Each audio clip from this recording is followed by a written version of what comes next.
बच्चों, कैसे हो आप सब। मैं हूं आपका अविनाश सर और आप देख रहे हैं अपना प्यारा सा खूबसूरत सा YouTube channel Avinash chemistry classes. आज बच्चों, आज से जो वीडियो बन रहा है आपका, जो जब तक आपका पेपर ना हो जाए, आपको बता दें मेरे प्यारे बच्चों, जो आज मैं आपके लिए लेकर आया हूं आपके पेपर के लिए बहुत ही इंपॉर्टेंट है। आज बीएससी प्रीवियस ईयर का एमसीक्यू क्वेश्चन मैं आपसे सॉल्व कराने वाला हूं। बात समझ में आ रहा है? जी हाँ, मैं एक बार और सुन लीजिए कि मैं आपके लिए लेके यूनिट वाइज एमसीक्यू सॉल्व कराऊंगा।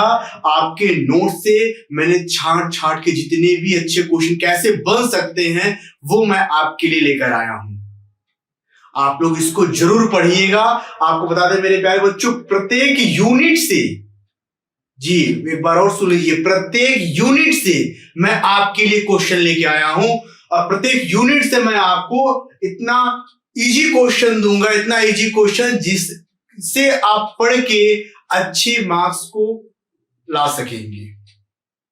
ठीक है, तो बच्चों आज का जो मेरा क्लास है वो बीएससी प्रीवियस ईयर का एमसीक्यू क्वेश्चन आज हम आपको सॉल्व कराने वाले हैं।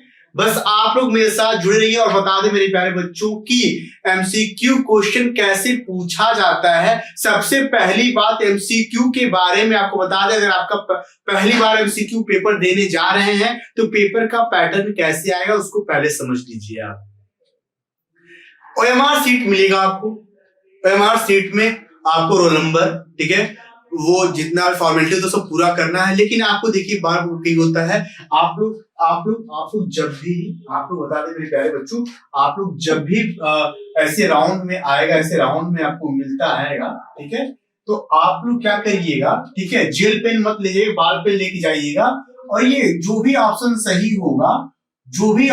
होगा उसको बढ़िया से इसको क्या करिएगा, भर के आइएगा, इस गोला को, इस सर्कल को फिलअप करके आइएगा। सिर्फ ऐसे ही करना है आपको, राउंड ये जो गोला के बाहर नहीं जाना है, ना कि ऐसे ऐसे करके छोड़ देना है, ना कि ऐसे, ये सब गलत तरीका है, ये सही तरीका है। तो ऐसे आपको एमआर पेपर मिलेगा। एक आपको बता दें, आपको पता भी होगा और नहीं पता है तो ये बात भी जान लीजिए कि अगर एक में मान लीजिए पहला क्वेश्चन है, उसमें आता है ए बी सी डी, चार दिया हुआ है ए बी सी डी, चार बता दें आपको। अगर 1 2 3 4 किसी एक क्वेश्चन, कोई क्वेश्चन दे दिया आपको, क्वेश्चन आपको जो आंसर सही रहेगा, ठीक है, कई लोग आप लोग गेस करके लगाते हैं तो फिर आपको कहीं से पता चलता है कि ये बी नहीं सी सही है, तो फिर आप इसको कट करके सी लगाते हैं। तो अगर आप ऐसा कोई छेड़खानी करते हैं तो आपके इस क्वेश्चन को रद्द माना जाएगा, उस क्वेश्चन को इन्वॉल्व नहीं किया जाएगा।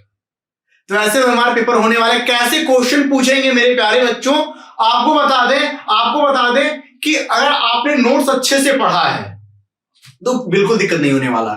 मैं आपको बस एक जरिया बता रहा हूं, तरीका बता रहा हूं कि क्वेश्चन कैसे टीचर पूछ सकते हैं, एग्जामिनर कैसे आपसे क्वेश्चन पूछ सकता है पेपर में, उस बेस्ड मैंने क्वेश्चन बनाया आपके लिए। तो चलिए अब स्टार्ट करते हैं आपके लिए सबसे इंपॉर्टेंट क्वेश्चन। बहुत मजा आने वाला है, चीजों को समझते हुए चलेंगे कि क्वेश्चन कैसे करना है। सबसे पहली बात कि टेंशन बिल्कुल नहीं लेना है। सबसे पहली बात मैं कह रहा हूं, टेंशन बिल्कुल नहीं लेना है। जो सही हो, जो समझ में आए, टाइम आपको बहुत कम मिलेगा, ठीक है, तो जो सही लगे उसको क्वेश्चन को आंसर दीजिएगा। माइनस मार्किंग क्वेश्चन नहीं होने वाला, आप कंफ्यूजन बिल्कुल मत होइए, माइनस मार्किंग नहीं होने वाला, ठीक है। तो चलिए स्टार्ट करते हैं क्वेश्चन को। अच्छे क्वेश्चन आपके लेकर आए हैं, मेहनत करके लेकर आए हैं, आपको छांट के लेके आए कि कैसे क्वेश्चन कहां से कैसे बन सकता है। तो मेरे प्यारे बच्चों, ये आप भी थोड़ा सा हमारी मदद करिए। मदद का मतलब ये कि मतलब आपको बता रहे हैं कि जब आपके पास वीडियो जा रहा है लोगों के पास, जो बीएससी प्रीवियस ईयर के बच्चों को उनके पास शेयर करिए कि उनको इस वीडियो से हेल्प मिल जाए। मान लीजिए आपके साथ साथ नए लोग भी एमसीक्यू पेपर देने जा रहे हो, ओएमआर पहली बार कई लोगों के बाद ऐसा फेस कर रहे होंगे, ओएमआर सीट पे पेपर देना, एमसीक्यू पेपर देना, तो उनके लिए हेल्प हो जाएगा। ठीक है मेरे प्यारे बच्चों, चलिए स्टार्ट करते हैं। सबसे पहला क्वेश्चन आपके स्क्रीन पे रहा, मैं आपको टाइम दूंगा, आप आंसर बताइएगा। नहीं आएगा आंसर तो मैं तो बताऊंगा, सॉल्व कराते चलूंगा आगे को। सबसे पहला क्वेश्चन आपके स्क्रीन पे रहा कि the more electronegative atom have charge which is, यानी द मोर इलेक्ट्रोनेगेटिव, इनमें से जो आपको दिया हुआ है, इनमें से मोर इलेक्ट्रोनेगेटिव चार्ज कौन रखता है? तो ऑप्शन आपके पास है। ऑप्शन क्या है? पॉजिटिव, न्यूट्रल, नेगेटिव या लेस। बताइए, मैंने कहा कि the more electronegative atom have charge which is, क्यों कौन रखता है? पॉजिटिव रखता है, न्यूट्रल रखता है, नेगेटिव रखता है, लेस रखता है। आपको सिंपल से पता, बहुत ही आसान आंसर है। बताओ मैं 5 तक काउंट कर रहा हूं, सब बताइए कितने क्या होगा आंसर? आंसर क्या होगा? आंसर बताओ मेरे प्यारे बच्चों, क्या होगा आंसर? क्या होगा? पॉजिटिव नहीं होगा, न्यूट्रल नहीं होगा। क्यों नहीं होगा? पॉजिटिव पे पॉजिटिव चार्ज आता है, वो इलेक्ट्रोनेगेटिव रख नहीं सकता। न्यूट्रल पे कोई चार्ज ही नहीं होता, लेस तो आएगा नहीं, तो बचा क्या? अरे बताओ ना, बचा क्या? नेगेटिव बचा ना, इलेक्ट्रोनेगेटिव। नेगेटिव चार्ज ही तो इलेक्ट्रोनेगेटिविटी को शो करता है। अरे हाँ या ना, बोलो ना। तो ऑप्शन क्या होगा? ऑप्शन है सी। तो आपके सामने गोला करके आएगा, खूब प्यारा सा गोला बन के आएगा। ठीक है, ऐसे सर्कल में दिया रहेगा, ऐसे ऐसे करके दिएगा, 1 2 3 4। तो आपका ऑप्शन सी है। तो आप सी को खूब अच्छे से, जेल पेन से नहीं, बाल पेन से खूब अच्छे से, ब्लू या ब्लैक किसी भी चीज से आप इसको ऐसे ऐसे ऐसे खूब बढ़िया से इसको रख दीजिएगा। ठीक है, ये नहीं डिजाइन मत बनाइएगा। ठीक है, बढ़िया से रख दीजिएगा कि ये गोला के बाहर ना जाए। ठीक है, गोला के बीच में खाए ना, क्योंकि वो जो मशीन में जाएगा ना, तो वो उसको अपनी तरफ, वो क्या कहता है, उसको खींचेगा नहीं। ठीक है, वो उसको उठा नहीं पाएगा, उस आंसर को वो कैप्चर नहीं कर पाएगा। ठीक है, तो आप, मैंने क्या कहा? मैंने कहा कि the more electronegative atom have a charge which is positive, neutral, negative. तो ऑप्शन आपका क्या होगा? Negative charge. ऑप्शन क्या होगा? Negative charge. ठीक है, फटाफट नोट कर लिए। चलिए बढ़ते हैं अगले क्वेश्चन की तरफ। अगला क्वेश्चन क्या है? ध्यान दीजिए, बहुत प्यारा क्वेश्चन है। क्या है? आप लोग खुद बताइए कि the molecules lose their perfect element due to. फिर बोल रहे हैं, the molecules lose their perfect element due to. क्या होगा आंसर? मतलब क्या है? मैंने कहा कि the molecule lose their perfect, कौन सा एक सीरियल, ठीक है, एक क्रम वाइज में जो इलेक्ट्रॉन को परफेक्टली लूज करता है, तो ऑप्शन आपकी स्क्रीन पे क्या है? पहला वॉल्यूम डिफरेंस, दूसरा शेप, तीसरा इलेक्ट्रॉन, चौथा थर्मल एनर्जी। अब कहोगे कि सर इतना डिफिकल्ट क्वेश्चन? बिल्कुल डिफिकल्ट नहीं है यार, कुछ डिफिकल्ट लग रहा है। क्या ये कौन सा परफेक्टली इलेक्ट्रॉन को लूज करता है यार? कौन सा लूज करता है? तो बताओ। वॉल्यूम डिफरेंस नहीं करेगा, शेप का भैया कोई इन्वॉल्वेंस नहीं है। शेप क्या इलेक्ट्रॉन लूज करेगा? शेप करेगा कभी? वॉल्यूम करेगा? नहीं करेगा। वॉल्यूम नहीं करेगा, शेप नहीं करेगा। इलेक्ट्रॉन्स किसका? इलेक्ट्रॉन्स, यानी यहां पे ऑप्शन क्या होगा? सी होगा, थर्मल एनर्जी। क्या होगा? Sorry D, thermal energy. अब कहोगे थर्मल एनर्जी क्या होता है? देखो थर्मल और फोटो की बात करते हैं। थर्मल और फोटो केमिकल में क्या डिफरेंस है? थर्मल और फोटो एनर्जी में क्या डिफरेंस है? ठीक है, थर्मल मतलब क्या होता है? हीट। और फोटो मतलब क्या होता है? फोटो का मतलब होता है लाइट। यानी फोटोकेमिकल जब रिएक्शन होगा, फोटोकेमिकल रिएक्शन होने के बाद जो एनर्जी लिबरेट होगी उसे फोटो एनर्जी के नाम से जानेंगे। अब जो हीट देने पे जो एनर्जी लिबरेट होगी उसे हीट को थर्मल बोला जाता है और उसको थर्मल एनर्जी के नाम से जानते हैं। यानी कि अगर आप थर्मल की बात कहेंगे तो आप सीधे वर्ड निकल के आएगा आपके सामने, इन द प्रेजेंसिएशन ऑफ हीट। और फोटोकेमिकल में कहेंगे आप इन द प्रेजेंसिएशन ऑफ सनलाइट। तो थर्मल एनर्जी की वजह से परफेक्टली मॉलिक्यूल्स के इलेक्ट्रॉन जो होंगे वो लूज करेंगे, वो बाहर निकालेंगे। ठीक है, दूसरा का पता चल गया आंसर क्या होगा, दूसरे का ऑप्शन होगा डी, यानी कि थर्मल एनर्जी। बात क्लियर है। तीसरा देखिए मैं क्या कहा, तीसरा क्वेश्चन है बहुत ही शानदार क्वेश्चन। क्वेश्चन क्या है कि the strength of dipole forces affect some parameters which by nature are.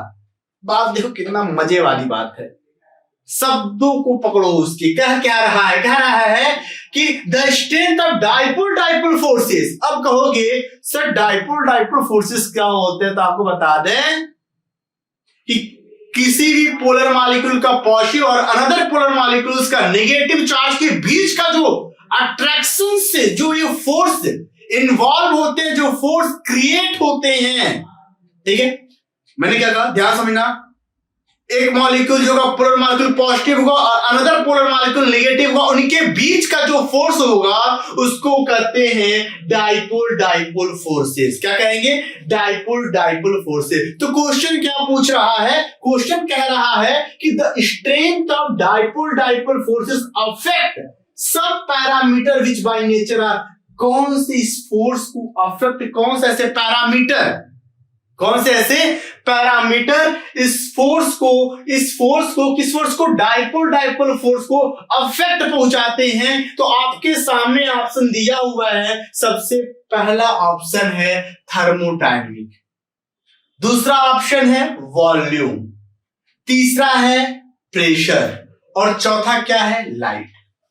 ये कितने मजेदार क्वेश्चन है ना, मजेदार है ना। बात समझो मैंने क्या कहा, ध्यान समझना। मैंने कहा कि कौन से ऐसे, हमको बताना ये है कि कौन से ऐसे फोर्स हैं, कौन से ऐसे इफेक्ट है जो डाइपोल फोर्सेस को इफेक्ट पहुंचाते हैं। तो ऑप्शन आपने दिया है थर्मोडायनेमिक, उसके बाद दिया हुआ है वॉल्यूम, प्रेशर, लाइट। तो वॉल्यूम तो हो नहीं सकता, प्रेशर भी नहीं हो सकता, लाइट भी नहीं हो सकता। इस तो आपको पता है, volume V, pressure P, light आपको लाइट क्या कर देंगे, लाइट का आप hν कर दीजिए।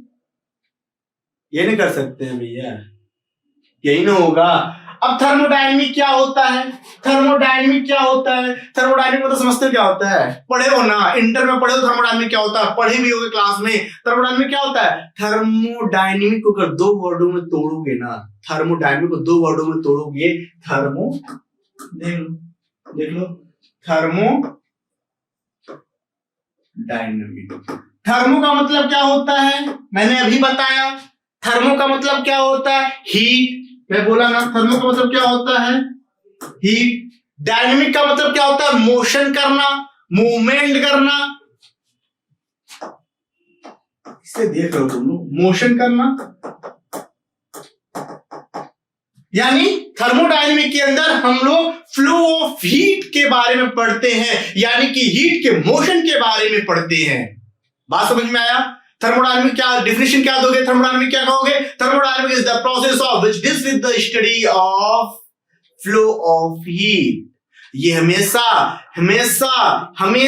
हीट के फ्लो के बारे में थर्मोडायनेमिक बताता है। तो ये थर्मोडायनेमिक ऐसा इफेक्ट है जो डाइपोल फोर्सेस को अफेक्ट पहुंचाता है। यानी कि अगर अगले शब्दों में कह सकते हो कि थर्मोडायनेमिक ऐसा पैरामीटर होता है जो डाइपोल फोर्सेस को अफेक्ट पहुंचाता है। तो इस क्रम में देखेंगे आपका ऑप्शन नंबर कौन सा सही होगा, ऑप्शन नंबर कौन सही होगा, ए होगा। यानी कि the strength of dipole forces affect some parameter which by nature are thermodynamic. Thermodynamic के नेचर की वजह से ये डाइपोल फोर्सेस के अफेक्ट को, डाइपोल फोर्सेस के अफेक्ट पैरामीटर्स को ये शो करते हैं। बात समझ में आया, कोई दिक्कत है ना, आसान। ऐसे क्वेश्चन आपके एग्जाम में पूछेगा, चलिए अगले क्वेश्चन की तरफ चलते हैं। क्वेश्चन नंबर 4, आप बताइए इसका आंसर क्या होगा। बहुत आसान है, आसान है, कुछ नहीं करना है, बस आपको आंसर बताना है। ठीक है, लिखा क्या है कि द डाइपोल फोर्सेस, फिर आ गया डाइपोल फोर्सेस। बताओ मेरे साथ क्या है डाइपोल फोर्सेस? अगर one polar molecule of positive and another polar molecule of negative charge के बीच में जो अट्रैक्शन होता है, जो फोर्स इन्वॉल्व होता है, या जो फोर्स का फॉर्मेशन होता है, उससे हम कहते हैं डाइपोल फोर्सेस। और कहता क्या है कि कौन dipole forces are as effective as covalent bond about, कितने इफेक्टिव पहुंचाते हैं कोवैलेंट बॉन्ड को, कितने इफेक्टिव पहुंचाते हैं कोवैलेंट बॉन्ड को। तो ऑप्शन आपके सामने है, पहला 1%, दूसरा 2%, तीसरा 3% और चौथा है 5%। एक बार और बोलते हैं, ध्यान देखो कि the dipole forces are as effective as covalent bond about 1%, 2%, 3% और 5%। ऑप्शन क्या होगा? ऑप्शन क्या होता है? फटाफट बताओ, फटाफट बताओ, फटाफट बताओ एकदम। देखो, इसको कुछ समझाने की जरूरत नहीं है, बस ये कह रहा है कि dipole forces are as effective as covalent bond. कितने परसेंट कोवैलेंट बॉन्ड को डाइपोल फोर्सेस इफेक्ट पहुंचाते हैं? तो आपके सामने स्क्रीन पे दिया हुआ है, पहला ऑप्शन दिया हुआ है 1%, दूसरा दिया हुआ है 2%, तीसरा दिया हुआ है 3% और चौथा दिया हुआ है 5%। आपको आंसर बताना है, फटाफट बताओ, फटाफट बताओ इसका आंसर क्या होगा। फटाफट आंसर बताओ, बताओ बताओ बताओ बताओ, कमेंट बॉक्स में जल्दी बताओ। आइडिया पूछ ले। अरे भैया 1%, answer will be A. 1% dipole forces जो होते हैं वो इफेक्टिव होते हैं एज ए कोवैलेंट बॉन्ड।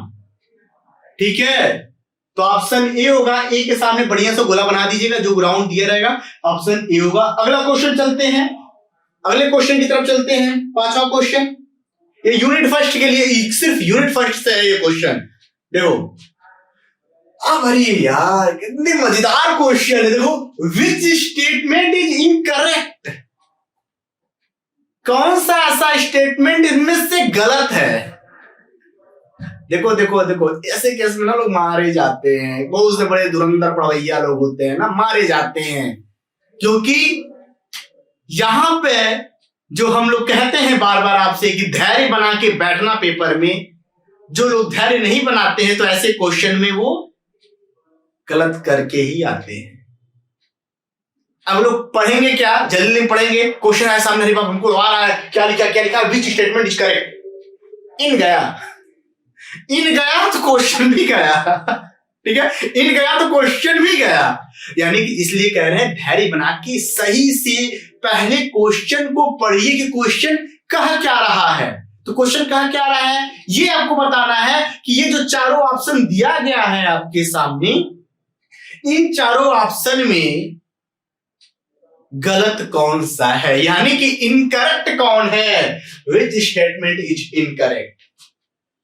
पहला ऑप्शन आप बताइएगा कि बॉइलिंग पॉइंट में पहले पढ़ रहा हूं, उसको समझाऊंगा। ए क्या है? Boiling point is independent of the number of contact points. B है boiling point depends upon the number of electron. तीसरा है C, boiling point depends upon the number of protons. और डी है boiling point is dependent on number of neutrons. आप answer बताइए क्या होगा इसका आंसर क्या होगा, बताओ। कहा है कि कौन सा स्टेटमेंट इनकरेक्ट है? ए लिखा है boiling point is independent of the number of contact points. B है boiling point depends upon the number of electrons. C है boiling point depend upon the number of proton. समझ लो ना, कहता क्या है? पहला एक कह रहा है कि बॉइलिंग पॉइंट इंडिपेंडेंट होता है कांटेक्ट पॉइंट से। दूसरा कहता है कि क्या बॉइलिंग पॉइंट डिपेंड होता है नंबर ऑफ इलेक्ट्रॉन पे। तीसरा, बॉइलिंग पॉइंट डिपेंड होता है नंबर ऑफ प्रोटॉन पे। चौथा कहता है boiling point is dependent on the number of neutron. मैंने क्या कहा, यानी कि मैंने क्वेश्चन के रूप में पूछा, लेकिन आपका क्वेश्चन दिया हुआ कौन सा इनकरेक्ट है। यानी कहता है कि क्या ए ऑप्शन सही है कि बॉइलिंग पॉइंट जो होता है वो डिपेंडेंट वो इंडिपेंडेंट होता है नंबर ऑफ कांटेक्ट पॉइंट्स पे। बी कहता है कि बॉइलिंग पॉइंट डिपेंड होता है नंबर ऑफ इलेक्ट्रॉन पे। सी कहता है क्या, सी कहता है कि बॉइलिंग पॉइंट डिपेंड होता है नंबर ऑफ प्रोटॉन पे। डी कहता है बॉइलिंग पॉइंट डिपेंडेंट होता है नंबर ऑफ न्यूट्रॉन्स पे। तो आपका ऑप्शन क्या लग रहा है? सिंपल सा भैया, हम बिल्कुल कहेंगे, नीचे से देखते हैं। जी हाँ, बिल्कुल बॉइलिंग पॉइंट डिपेंड होता है नंबर ऑफ न्यूट्रॉन्स पे। मैं बिल्कुल बात सही है कि जो बॉइलिंग पॉइंट होता है डिपेंडेंट होता है वो नंबर ऑफ न्यूट्रॉन्स पे। बॉइलिंग पॉइंट प्रोटॉन पे भी डिपेंडेंट होता है। बॉइलिंग पॉइंट डिपेंड होता है प्रोटॉन पे भी, ठीक है। बॉइलिंग पॉइंट इलेक्ट्रॉन पे भी डिपेंडेंट होता है। तो इस केस में बचा क्या? लेकिन बॉइलिंग पॉइंट कभी भी इंडिपेंडेंट नहीं होता है कांटेक्ट पॉइंट्स पे, ये भी इस पे डिपेंडेंट होता है। यानी कि अगर आपको इनमें से इनकरेक्ट बताना, ये तो करेक्ट है ना, इनकरेक्ट बताना है, गलत बताना है, तो आपका आंसर क्या हो जाएगा? अरे बड़ा अच्छा क्वेश्चन है, क्या है, क्या होगा कि विच स्टेटमेंट इज इनकरेक्ट? सबसे पहला क्वेश्चन होगा वो गलत होगा, सबसे पहला ऑप्शन जो होगा वो गलत होगा कि ये कहना कि बॉइलिंग पॉइंट इंडिपेंडेंट होता है नंबर ऑफ कांटेक्ट पॉइंट्स पे। नंबर ऑफ कांटेक्ट पॉइंट्स पे इंडिपेंडेंट होता है, ठीक है। बात समझ में आया? कैसे कैसे क्वेश्चन को पढ़ना है? इनकरेक्ट करेक्ट में ही देखना है भाई, इनकरेक्ट करेक्ट में ही देखना कि क्या इनकरेक्ट है क्या करेक्ट है, ठीक है। सही से पढ़ना क्वेश्चन कि इनकरेक्ट क्या है करेक्ट क्या है, ठीक है। चलिए अब आगे की तरफ बढ़ते हैं, आ रहा है ना मजा? पांचों अब आते हैं क्वेश्चन नंबर 6 पे।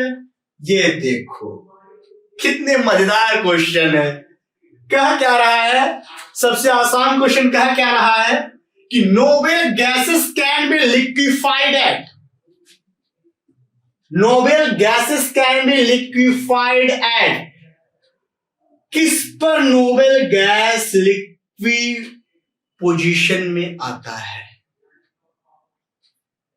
किस स्टेज पे, किस कारण की वजह से नोबेल गैस जो होते हैं वो लिक्विफाइड होते हैं? आपके सामने एकदम सुंदर सा प्यारा सा आपका ऑप्शन दिया गया है, वो क्या है? Low temperature. क्या लो टेम्परेचर पे नोबेल गैस लिक्विफाइड होते हैं?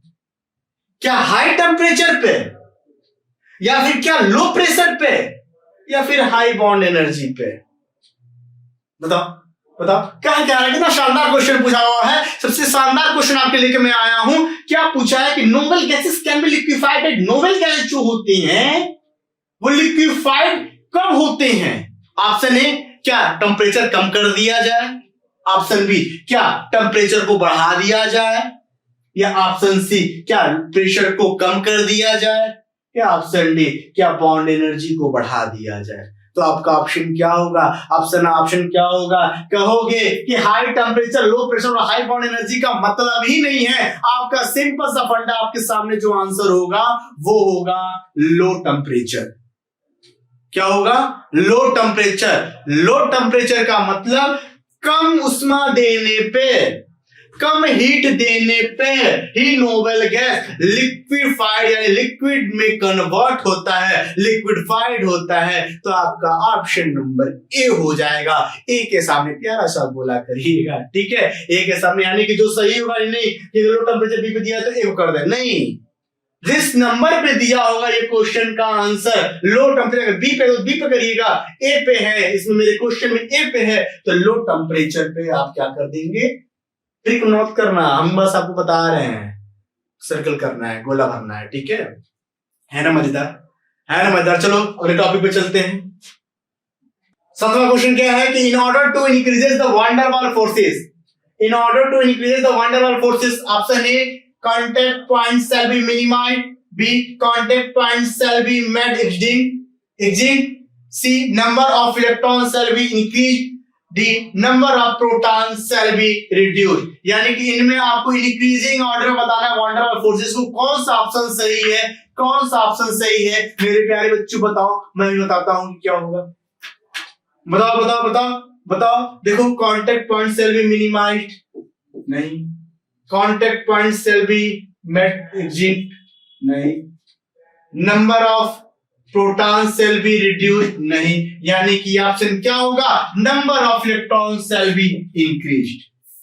Number of electron will be increase. Option number C is true, यानी कि इसके आगे सामने अगला बना दी गया, इसका आंसर ये है। अगला क्वेश्चन पे चलो देखो क्या है क्वेश्चन। अगला क्वेश्चन एकदम इंपॉर्टेंट क्वेश्चन, कितना मजेदार क्वेश्चन लिखा है कि an increases in the number of electron increases the number of electron increases the, कब नंबर ऑफ इलेक्ट्रॉन इंक्रीज करता है, कब नंबर ऑफ इलेक्ट्रॉन इंक्रीज करता है? ऑप्शन ए कि जब enthalpy change of vaporisation increase करे, या boiling point of noble gases increase करे, या सी ऑप्शन है कि melting point of the noble gas increase करे, या नन ऑफ द एबव, या none of the above. Question कितना शानदार पूछा है कि कब नंबर ऑफ इलेक्ट्रॉन इंक्रीज करता है, या ऐसे कह दीजिए कि नंबर ऑफ इलेक्ट्रॉन इंक्रीज करता है जब enthalpy change of vaporisation increase करेगा, या boiling point of noble gases increase करेगा, या melting point of noble gases increase करेगा, या none of the above. Answer क्या होगा?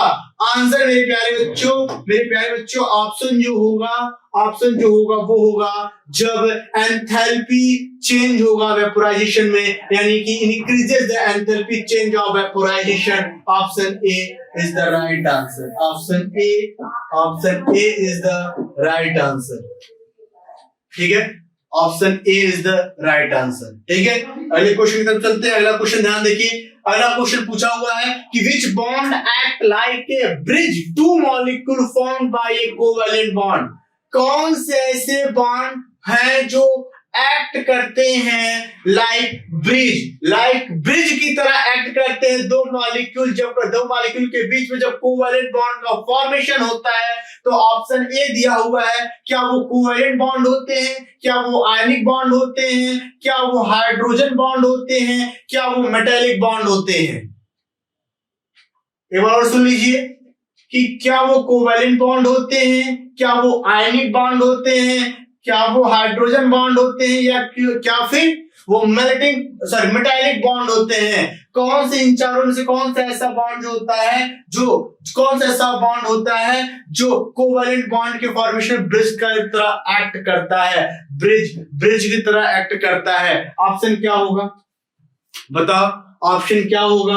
ऑप्शन यही होगा मेरे, कुछ तो ही सोचना, हाइड्रोजन बॉन्ड ही जो है वो एक्ट करता है ब्रिज की तरह जब कोवैलेंट बॉन्ड का फॉर्मेशन होता है। बात क्लियर है? ठीक है ना? आसान क्वेश्चन। अगले क्वेश्चन की तरफ चलते हैं। अगला क्वेश्चन क्या है? ध्यान दो, पूछा हुआ है कि nitrogen, fluorine and oxygen are in nature, यानी कि नाइट्रोजन, फ्लोरीन और ऑक्सीजन इनमें से किस नेचर के होते हैं? तो ऑप्शन ए दिया हुआ है इलेक्ट्रोनेगेटिव, ऑप्शन बी दिया हुआ है इलेक्ट्रोपॉजिटिव, सी दिया हुआ है मेटालिक, डी दिया हुआ है सेमी मेटालिक। यानी कि नाइट्रोजन, फ्लोरीन एंड ऑक्सीजन क्या होते हैं? बताओ ना। नेगेटिव चार्ज कंटेन करते हैं ना, तो ऑप्शन ए सीधे सामने आपके ऑप्शन ए है इलेक्ट्रोनेगेटिव। देखो कितना सही है, डबल ट्रिक हो जा रहा है। ठीक है, electronegative, nitrogen, fluorine and oxygen are in electronegative in nature. ठीक है, हो गया ना? है ना आसान? ठीक। अगला देखिए, अगला क्वेश्चन दिया हुआ है आपकी स्क्रीन पे कि water molecules contain hydrogen bond. Water molecule जो होते हैं, जो हमारा पानी होता है, जो हमारा जल होता है,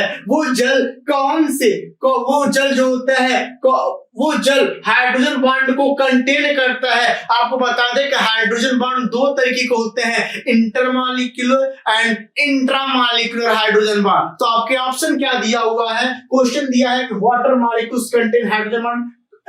वाटर मॉलिक्यूल कंटेन करते हैं हाइड्रोजन बॉन्ड को, किस टाइप के हाइड्रोजन बॉन्ड को कंटेन करते हैं? Option A intermolecular, option B intramolecular, option C both intermolecular and intramolecular, और option D neither intermolecular nor intermolecular. या क्या इंटरमॉलिक्यूलर है, क्या इंट्रामॉलिक्यूलर है?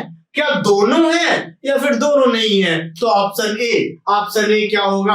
Option A intermolecular. वाटर के जो मॉलिक्यूल होते हैं, वाटर के अंदर जो हाइड्रोजन बॉन्ड होते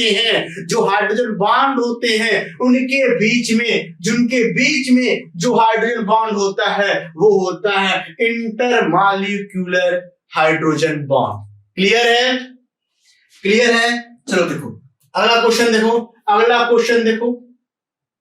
अगला क्वेश्चन सबसे इंपॉर्टेंट क्वेश्चन। फॉर्मल चार्ज निकालने के लिए आज फॉर्मल चार्ज कैसे बताएंगे? देखो कुछ ऐसे एलिमेंट है जिनके फॉर्मल चार्ज आपको बता रहे हैं कि लिखा क्वेश्चन है, नंबर 13 क्वेश्चन है कि formal charge on each oxygen atom is. Formal charge on each oxygen atom is. Oxygen atom का फॉर्मल चार्ज क्या होगा?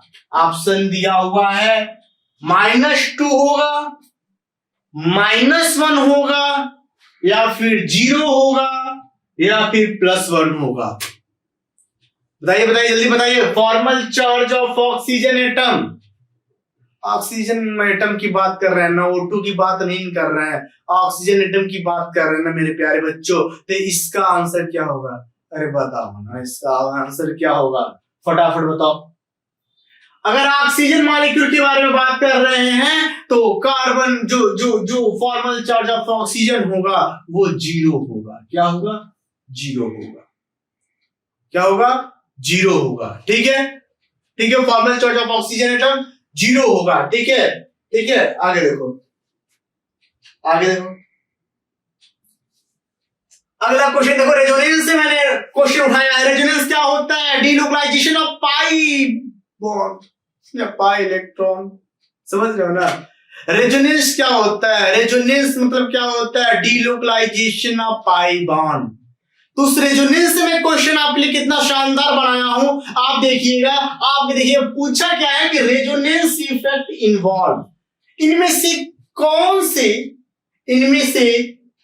से ऑप्शन में रेजोनेंस इफेक्ट इन्वॉल्व होते हैं?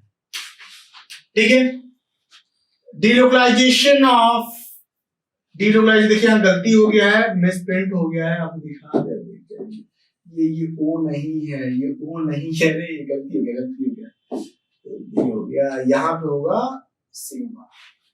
क्या होगा? सिग्मा होगा। ठीक है, पूछा क्या है कि रेजोनेंस इफेक्ट इन्वॉल्व, इनमें से किसमें रेजोनेंस इफेक्ट इन्वॉल्व होगा? तो मैंने कहा था ना, रेजोनेंस क्या होता है? Delocalisation of pi bond. ठीक है, देखो क्या करना है यार। देखो यहाँ पे भी गलती हुआ है, वो लिखा गया है भैया।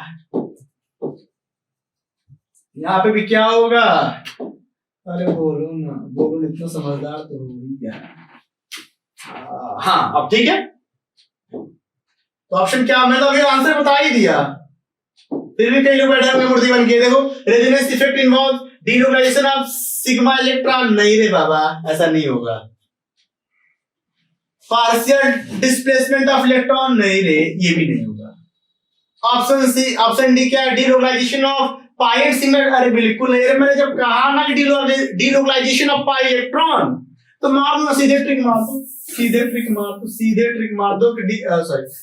मार दो, delocalisation of pi electron. Pi electron के रेजोनेंस में डीलोकलाइजेशन होता है ना? आसान समझ में आया? डिफिनेशन पता है तो आपको आंसर पता है। रेजोनेंस क्या होता है? Delocalisation of pi electron. देख लो कहीं दिख रहा है, कई 4 ऑप्शन में दिख रहा है, जहां दिख रहा है सीधे मार दो मुहर, मार दो डीलोकलाइजेशन ऑफ पाई इलेक्ट्रॉन। ठीक है, चलो अगला ऑप्शन देखते हैं, अगला क्वेश्चन देखते हैं। अगला क्वेश्चन क्या है? ध्यान देना। पूछा क्या है कि which of the following is the correct statement about resonance. कौन सा ऐसा इसमें स्टेटमेंट, आपको 4 स्टेटमेंट दिया गया है, कौन सा ऐसा स्टेटमेंट है जो सही है? क्या है? ए है it decreases the energy of this system. B है the hybridisation of atom do not change due to resonance. Option C है resonance hybrid is more stable than any resonating structure. और ऑप्शन डी है resonating structure can not be isolated any temperature. कौन सा इनमें से कौन सा ऐसा स्टेटमेंट है जो करेक्ट है? फटाफट बताओ। रेजोनेंस के लिए इन चारों में से कौन सा स्टेटमेंट जो है वो सही है, वो करेक्ट है? फटाफट बताओ, फटाफट बताओ, क्या वो decreases energy of the system वाला ए सही है, या the hybridisation of atom do not change due to resonance ये सही है, या resonance hybrid is more stable than any resonating structure ये सही है, या D resonating structure can not be isolated in any temperature ये सही है। आपका आंसर क्या है, आपका आंसर क्या है, आपका आंसर देखिए ना, पढ़िए, it decreases the energy of the system, बिल्कुल गलत है। रेजोनेंस के रेजोनेंस के प्रति देखेंगे, रेजोनेंस के प्रति देखेंगे, रेजोनेंस के प्रति देखेंगे तो ये जो ऑप्शन है ना, ये जो ऑप्शन है रेजोनेंस के प्रति बिल्कुल गलत है। The hybridisation of the atom do not change due to resonance, तो नहीं होगा भैया, बिल्कुल होगा, यानी कि ये भी गलत है। Resonance hybrid is more stable, यानी कि रेजोनेंस हाइब्रिड, जो रेजोनेंस हाइब्रिड होगा वो मोर स्टेबल होगा देन एनी रेजोनेटिंग स्ट्रक्चर। जो रेजोनेंस हाइब्रिड देखते हो ना, रेजोनेंस हाइब्रिड वो मोर स्टेबल होगा, रेजोनेंस जो हाइब्रिड होगा वो मोर स्टेबल होगा। नहीं समझ में आया, ध्यान दो मैंने क्या कहा, इसका देखो सी का, ये समझो, ये है ना, ये इसका रेजोनेंस कराओगे, इसका रेजोनेंस कराओगे, इसका रेजोनेंस कराओगे तो भैया ये इधर चला जाएगा, तो ये हो जाएगा, ये हो जाएगा और ये हो जाएगा, ठीक है। ये इसका रेजोनेटिंग स्ट्रक्चर बेंजीन का, अब इसका हाइब्रिड स्ट्रक्चर देखोगे तो ऐसे होगा, ये रेजोनेटिंग हाइब्रिड स्ट्रक्चर है, ये रेजोनेटिंग स्ट्रक्चर है, यानी कि ये बात सही है कि resonating hybrid structure is more stable than comparison to the resonating structure, यानी कि option C is the right answer, option C is the right answer, ठीक है। ये बिल्कुल गलत आंसर है, ठीक है। आगे देखो, अगला क्वेश्चन है कि डी ब्रोगली इक्वेशन क्या है, डी ब्रोगली इक्वेशन क्या है, बताइए फटाफट बताइए, क्या डी ब्रोगली इक्वेशन क्या है। Lambda equal to H upon P, या बी है, या सी है, या फिर डी है। अरे सिंपल है भैया, पढ़ो डी ब्रोगली इक्वेशन, सीधे मार दो ट्रिगर भैया, lambda equal to H upon P, ये क्या है डी ब्रोगली, ये डी ब्रोगली क्या है, डी ब्रोगली इक्वेशन है, डी ब्रोगली इक्वेशन है। अब हम चलते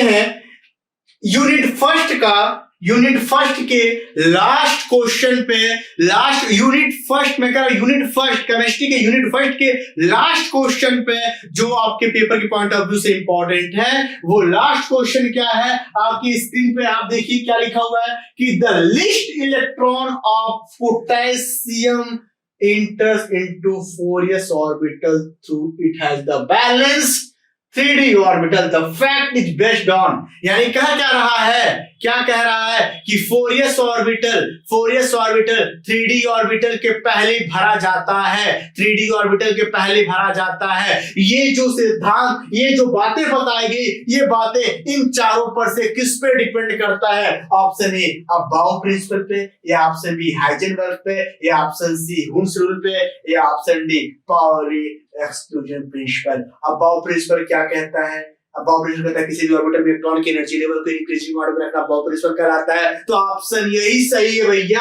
अबाउ प्रिंसिपल के हिसाब से ही पूरे ऑर्बिटल, क्योंकि इसमें एनर्जी लेवल को, इसमें इलेक्ट्रॉन की एनर्जी लेवल को इंक्रीजिंग ऑर्डर में रखा जाता है, इसलिए 4s ऑर्बिटल 3d ऑर्बिटल के पहले भरा जाता है n प्लस एल के रूल से, ठीक है, फटाफट समझ में आया ना, n प्लस एल के रूल से। तो यहाँ पे अबाउ प्रिंसिपल ऑप्शन हो जाएगा ए, अबाउ प्रिंसिपल। ये रहा यूनिट फर्स्ट का कुछ इंपॉर्टेंट क्वेश्चन जो मैंने आपके बीच में रखा।